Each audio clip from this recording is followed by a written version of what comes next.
Guys welcome back to my channel. तो इस video में मैं आपको स्विंग ट्रेडिंग के बारे में बताऊंगा। स्विंग ट्रेडिंग क्या होती है, उसका टाइम फ्रेम क्या होता है और कौन लोग स्विंग ट्रेडिंग कर सकते हैं और शुरुआत में क्या करने की ज़रूरत है। जो जितने भी बिगिनर के डाउट्स होते हैं तो इस वीडियो में वो सारे के सारे डाउट्स क्लियर करूंगा। और इस वीडियो को एंड तक देखिए ताकि आपको समझ में आए कि कितनी क्वांटिटी खरीदनी है, कितना कैपिटल आपको चाहिए रियली में। तो चलिए शुरू करते हैं। तो सबसे पहला सवाल कि टाइम फ्रेम क्या होता है। टाइम फ्रेम जो स्विंग ट्रेडिंग का होता है वो 5 से 10 दिन का होता है। डिपेंड करता है ट्रेडर टू ट्रेडर कितने दिन होल्ड करना चाहता है।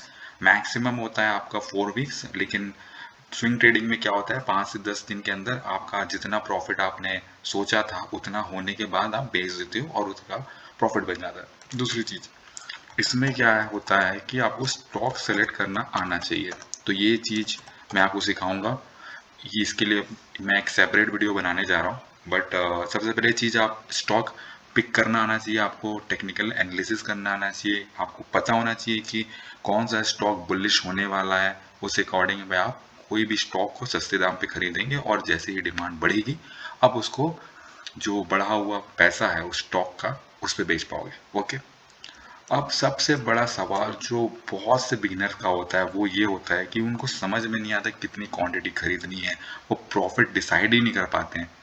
तो मैं आपको बताऊंगा कि एक फॉर्मूला जिसके थ्रू आप कितनी यूनिट और कितना आपको कैपिटल चाहिए। तो शुरू करते हैं। सबसे पहले देख लेते हैं। सबसे पहले आपको डिसाइड करना है प्रॉफिट। ठीक है। तो एज ऑफ नाउ मैं प्रॉफिट जो है 2000 का लेता हूँ। तो हम मान रहे हैं कि 5 से 10 दिन के अंदर हमको 2000 प्रॉफिट चाहिए। स्टॉक कुछ भी हो, कोई भी स्टॉक होगा, ABC XYZ, हमको फर्क नहीं पड़ता। हमको फर्क इससे पड़ता है कि वो स्टॉक जो है बुलिश होना चाहिए और मुझे 5 से 10 दिन के अंदर वो 2000 रुपये कमा के दे। ठीक है। अब दूसरी चीज होती है, ये बहुत इंपॉर्टेंट चीज है फ्रेंड्स। ओके। तो एक चीज आपको समझना होगा कि प्रॉफिट होता कैसे है। बहुत सिंपल सा है। ट्रेडिंग में क्या होता है, बाय एंड सेल होता है। आपने किसी स्टॉक को कुछ दाम पे खरीदा और कुछ समय बाद उसका प्राइस बढ़ गया, 5 दिन 10 दिन कितने भी दिन। ठीक है। तो जितना प्राइस बढ़ा उसका डिफरेंस है आपका प्रॉफिट। तो देख लेते हैं एग्जांपल से। मान लेते हैं आपने कोई एक स्टॉक खरीदा। Okay, ABC stock. उसका प्राइस चल रहा है 300 रुपये, आपने 300 रुपये में खरीद लिया। अब मान लेते हैं कुछ 5-6 दिन बाद उसका स्टॉक प्राइस है 306 रुपये हो गया। ठीक है। और 6 रुपये का यहाँ मुनाफा हुआ अगर आप एक इसको बेचते हैं तो, क्योंकि 306 - 300 तो ये डिफरेंस आ गया आपका। तो यहाँ पर अगर आपने एक शेयर खरीदा है ABC स्टॉक का तो आपको 6 रुपये का प्रॉफिट हुआ। राइट। तो यहाँ पर मैं क्या मान के चल रहा हूँ, मैं ये कह रहा हूँ आपसे कि आप जो ये डिफरेंस है वो 10 रुपए का लेके चले। मतलब कि मान लीजिए कोई भी स्टॉक का प्राइस 300 रुपए है, तो मैं ये कह रहा हूँ 5 से 10 दिन के अंदर इसका 10 रुपए इसमें ऐड होना चाहिए इस स्टॉक प्राइस में। तो 10 दिन बाद इसका प्राइस, या 5 दिन बाद, 6 दिन बाद, जितने दिन भी हो, 310 हो जाएगा। तो इसका जो डिफरेंस आएगा 10 रुपए। ओके। इतना आपको देखना है। और मैंने जितना भी देखा है, मैं इसकी हाई प्रोबेबिलिटी है कोई भी स्टॉक होगा जो बुलिश होगा वो 10 रुपए का डिफरेंस तो जरूर देगा। इतना तो मैं अपने तजुर्बे से आपको बता सकता हूँ। ओके। अब सवाल आता है कि कितने यूनिट खरीदें। तो यूनिट मतलब नंबर ऑफ शेयर्स। ठीक है। तो जितना आपका प्रॉफिट है, आप प्रॉफिट मार्जिन लेके चल रहे हैं, उसको आप डिवाइड कर दें डिफरेंस से। ओके। तो आपके पास यूनिट आ जाएगा। मैं इसका फॉर्मूला भी लिख देता हूँ। टू जितना आपका प्रॉफिट आपने लेके चल रहे हैं उसको आप यूनिट से डिवाइड कर दें, सॉरी डिफरेंस से डिवाइड कर दें। तो आपका आ जाएगा unit equal to number of shares. Number of shares जो आपको खरीदने हैं। ठीक है। अब आपके पास आ गया है यूनिट। अब आपको पता चल चुका है कि कितने शेयर खरीदने हैं। तो आपको पता चल जाएगा कि कैपिटल कितना चाहिए। तो देखिए, कोई भी स्टॉक का प्राइस सेम नहीं होता। अगर निफ्टी 50 में 50 स्टॉक लिस्टेड है तो हर एक स्टॉक का डिफरेंट डिफरेंट प्राइस होगा। इसका मतलब जो कैपिटल है वो बिल्कुल वेरी करेगा। ओके, लेकिन यहाँ पे जो यूनिट है वो कांस्टेंट रहेगा। तो मान लेते हैं कोई स्टॉक का प्राइस ABC स्टॉक है, उसका 300 रुपये, उसको आप मल्टीप्लाई कर दीजिए 200 से। ओके, तो आपको कितना रुपए चाहिए? 60,000। तो 60,000 रुपीज़ आपको लगाना पड़ेगा, तो जाकर आपको 5 से 10 दिन में 2,000 रुपए का मुनाफा होगा। अब देखिए, बहुत लोग सोच रहे होंगे 60,000 बहुत बड़ी रकम है। देखिए, मैं आपको इस वीडियो के थ्रू ये बता देता हूँ कि स्टॉक एक्सचेंज में पैसा अगर बनाना है तो कैपिटल हाई होना जरूरी है, वरना आप बस छोटे छोटे प्रॉफिट ही करते रह जाएंगे। ठीक है, अगर मैं अपने तजुर्बे से बताऊं तो आप कोई भी वीडियो उठा के देख लो यूट्यूब में, सब यही कहेंगे कि 5,000 लगाइए, 25,000 कमाइए, लेकिन आप उस वीडियो को पूरा एंड तक देख लेंगे, वो सीक्रेट कभी नहीं बताते, आप कमा ही नहीं सकते। मैं गारंटी देता हूँ। एक ही तरीका है कम कैपिटल में पैसा कमाने का, वो ये है कि स्टॉक प्राइस कम होना चाहिए और प्राइस डिफरेंस जो है वो ज़्यादा होना चाहिए। अब मैं यहाँ पे प्राइस डिफरेंस 10 रुपए क्यों ले रहा हूँ? क्योंकि 10 रुपए का डिफरेंस की जो प्रोबेबिलिटी बहुत हाई है। आप इसको 15 भी ले सकते हैं, डिपेंड करता है पूरा ट्रेडर के ऊपर, वो कितना वेट कर सकता है।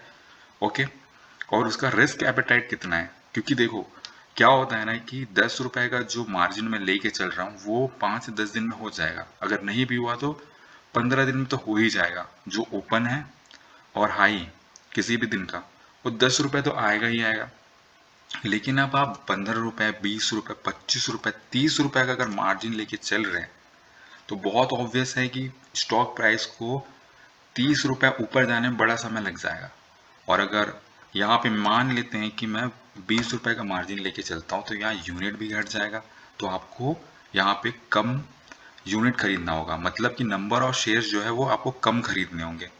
ठीक है, लेकिन उसके अकॉर्डिंगली कैपिटल भी कम हो जाएगा। लेकिन यहाँ पे आप देखें, ऑब्जर्व करें कि जो डिफरेंस है वो बढ़ा दिया आपने, और डिफरेंस बढ़ा दिया तो आपको वेट ज़्यादा करना पड़ेगा, क्योंकि कोई भी स्टॉक प्राइस एकदम से बढ़ता नहीं है। ओके, वॉल्यूम ज़्यादा आ गया इसका मतलब ये नहीं है कि जो बायर्स है हावी हो रहे हैं मार्केट में, ऐसा बिल्कुल नहीं है। ओके, तो इसीलिए मैंने एक ऐसा वैल्यू चूज किया है जो कि इसकी प्रोबेबिलिटी बहुत हाई है। 10 रुपए आता ही आता है। ठीक है, तो यहाँ पर अभी आपने देखा 300 स्टॉक प्राइस है, उस पे आपको अगर 200 रुपए यूनिट, 200 यूनिट खरीदना पड़ रहा है तो 60,000 रुपए लगेंगे। यही चीज अगर यहाँ पे 300 रुपए नहीं होता, ये होता 500 रुपए, तो कितना रुपया लगता आपको? 1 लाख लगता। तो ये जो कैपिटल है ना वो वैरी करता है, तो जितना ज़्यादा आपके पास पैसा होगा उतना आपका प्रॉफिट बनाने का चांस है। और यहाँ पे प्रॉफिट जो है ये भी मैं ट्रेडर के ऊपर छोड़ता हूँ। ठीक है, मैं लिख देता हूँ क्या क्या पूरा का पूरा चीज़ डिपेंड करता है ट्रेडर पे। ये वेरिएबल है, ये भी वेरिएबल है। ओके, लेकिन यूनिट कांस्टेंट हो जाएगा एज पर आप जो प्रॉफिट चुनते हैं और जो डिफरेंस चुनते हैं। और कैपिटल तो बिल्कुल स्टॉक प्राइस पर डिपेंड करता है। ओके, तो कैपिटल का भी मैं फॉर्मूला लिख देता हूँ। कैपिटल का फॉर्मूला लिख देता हूँ मैं, unit multiplied by stock price. Stock price बोल लें या बिड प्राइस बोल लें, एक ही बात है। ठीक है, ये हुआ फॉर्मूला आपका। अब मैं एक चीज़ आपको कड़वा सच बता देता हूँ कि स्टॉक एक्सचेंज में क्या होता है ना कि बड़ा अमाउंट चाहिए ही चाहिए। ओके, बड़ा अमाउंट इसलिए चाहिए ताकि आप बड़ा प्रॉफिट कमा सके। जैसे कि आपने 5 से 10 दिन में 2,000 कमा लिए, इसका मतलब महीने में आप 4,000 कमा रहे हैं। चलिए 2,000 नहीं, आपने 2,500 का भी टारगेट ले लिया तो महीने का 5,000 कमा ले रहे हैं आप। ठीक है, मतलब अच्छी अमाउंट है। मतलब विद इन 1 लाख अगर आप लगा रहे हैं, आपकी कैपिटल है, तो आपका प्रॉफिट 5,000 हो रहा है, कोई बड़ी बात नहीं। किसी का रेंट निकल जाएगा, किसी के जो एक्सपेंसेस हैं एक्स्ट्रा वो निकल जाएंगे। लेकिन मैं आपको पावर दिखाता हूँ। अगर आपकी कैपिटल बड़ी है, अगर आपने सोचा है कि ज़्यादा पैसा कमाना है, मान लेते हैं हमारा प्रॉफिट मार्जिन है 50,000 लेके चलते हैं। ओके, 50,000 आपने सोचा कमाऊंगा, तो कितनी कैपिटल चाहिए? तो अगेन यहाँ पे मैं डिफरेंस ले रहा हूँ 10 रुपए का। तो यूनिट आपको कितने चाहिए? 5,000। 5,000 शेयर आपको खरीदने होंगे अगर 50,000 का मुनाफा चाहिए आपको। तो देख लेते हैं। अगेन मैंने क्या बताया, कैपिटल जो है टोटली डिपेंडेंट है स्टॉक प्राइस पे। तो अगर स्टॉक प्राइस का कीमत 300 रुपये है और आपको 5,000 यूनिट लेने हैं तो आपको चाहिए 15 लाख रुपए। देखिए 15 लाख रुपए आपको चाहिए तो जाकर आप 50,000 कमाएंगे पर मंथ। 50,000 कोई छोटी वैल्यू नहीं है, काफी लोग की सैलरी होती है और काफी लोग 50,000 से कम कमाते हैं। तो ये वो लोगों के लिए जिनके पास अच्छा खासा अमाउंट है, जो रिस्क नहीं लेना चाहते, जिनका हाई पेइंग जॉब है, जिनको ज्यादा कुछ करना नहीं है, बस स्टॉक पिक करना है और 5 से 10 दिन के लिए छोड़ देना है और मॉनिटर करते रहना है। और जैसे ही आपको लगता है कि 10 रुपये बढ़ चुका है, आप बेच दें, आपको 50,000 रुपये आप कमा लेंगे। लेकिन अगर फिर यहीं पे स्टॉक प्राइस डिपेंड करता है, अगर यहीं पे स्टॉक प्राइस हम बढ़ा दें, 500 रुपये कर दें, तो 25 लाख हो जाएगा। ठीक है, इतना कोई बड़ा अमाउंट का ज़रूरत नहीं है। अगर आपके पास 10 से 15 लाख हैं, 50,000 नहीं भी तो 20 से 25,000 तो आप लेके ही जाएंगे। ओके, ये मैं एक्चुअली बता रहा हूँ आपको एक ट्रेड का। इसका मतलब महीने में 2 ट्रेड करेंगे आप, 1 मंथ 2 ट्रेड्स, 5 से 10 दिन में। इसका मतलब महीने का आप 80 से 1 लाख कमा रहे हैं। ठीक है, ऑलमोस्ट 80 से 1 लाख कोई बड़ी बात नहीं, मतलब ये को मैं ये बताना चाह रहा हूँ कि बहुत बड़ी कीमत होती है।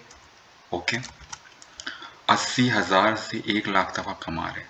चलिए अब मैं बताता हूँ कि मान लेते हैं आपके बैंक में 15 लाख रुपए हैं और आप इसको बिल्कुल भी इन्वेस्ट नहीं करना चाह रहे हैं। ठीक है, आप सोच रहे हैं कि इतना बड़ा सेविंग्स तो है, डिपॉजिट करके देखिए बैंक से आपको कोई अच्छा रिटर्न नहीं मिलेगा। तो आप हिसाब करके देख लेते हैं, अगर इसी को एफडी करते हैं, इसका मैंने एफडी कर दिया 15 लाख का। ठीक है, 15 लाख का एफडी करके देखते हैं और अभी करंट रेट भी देख लेते हैं कि एफडी आपको कितना रिटर्न देता है। ओके, तो एफडी का रिटर्न अगर आप देखेंगे यहाँ पर, as per current rates highest FD rate is 7.25। तो मैं मैक्सिमम लेके चल रहा हूं अभी। ओके,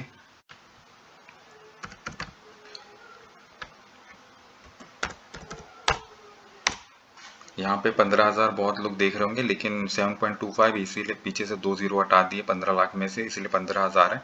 तो आपको 1,08,750 रुपए का मुनाफा होगा 1 साल बाद।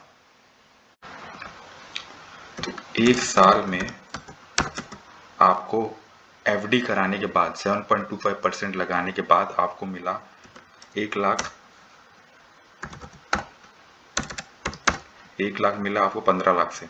ओके, लेकिन वही चीज अगर आप 15 लाख अगर लगा रहे हैं सालाना, महीने का 2 ट्रेड, मतलब कि नियरली 80,000 से लेकर आपको 1 लाख तक का मुनाफा होगा 15 लाख से। तो 1 साल में आप 15 लाख अगर आप ढंग से इन्वेस्ट करते हैं, मतलब ट्रेड करते हैं, स्विंग ट्रेडिंग करते हैं आप, तो आपको ना भी तो 10 से 12 लाख प्रॉफिट होगा। ये मैं आपको बता रहा हूँ। 10 से 12 लाख क्यों बोल रहा हूँ मैं, क्योंकि या, अगर मंथली आपको 1 लाख हो रहा है तो 12 महीने में 12 लाख हो जाएगा। तो वो मतलब उतना रियलिस्टिक फिगर नहीं है, इसीलिए मैं 10 से 12 का रेंज ले रहा हूँ। अगर आप स्विंग ट्रेडिंग सही से सीख गए और आपके पास कैपिटल बहुत अच्छा है, तो मैं गारंटी दे रहा हूँ आप 15 लाख से 10 से 12 लाख पर ईयर कमाएंगे। सो ये डिफरेंस है दोस्तों, अगर सही से ट्रेडिंग करेंगे तो आप इतना पैसा बना पाएंगे। इसलिए बार बार मैं एक ही चीज रिपीट कर रहा हूँ कि कैपिटल बड़ा होगा तो मुनाफा बड़ा होगा। और एक और चीज ऑब्जर्व करने वाली चीज यहाँ पर है, ये है कि अगर 15 लाख को अगर एफडी किया जाए तो देख रहे हैं आपको कितना कम मिल रहा है, 10 टाइम्स कम आपको मिल रहा है। 1 लाख में आज के टाइम पे कुछ नहीं होता, महंगाई इतनी बढ़ चुकी है। मैं किसी को एनकरेज नहीं कर रहा हूँ ट्रेडिंग करने के लिए, मैं बस आपको ट्रेडिंग क्या होती है और ट्रेडिंग के बारे में जो जागरूकता होती है वो आपको बताना चाह रहा हूँ। और अगर इसको आपने सही तरीके से सीख लिया तो फ्रेंड्स आप बहुत अच्छा पैसा कमाएंगे, ये मैं कह सकता हूँ अपने एक्सपीरियंस से।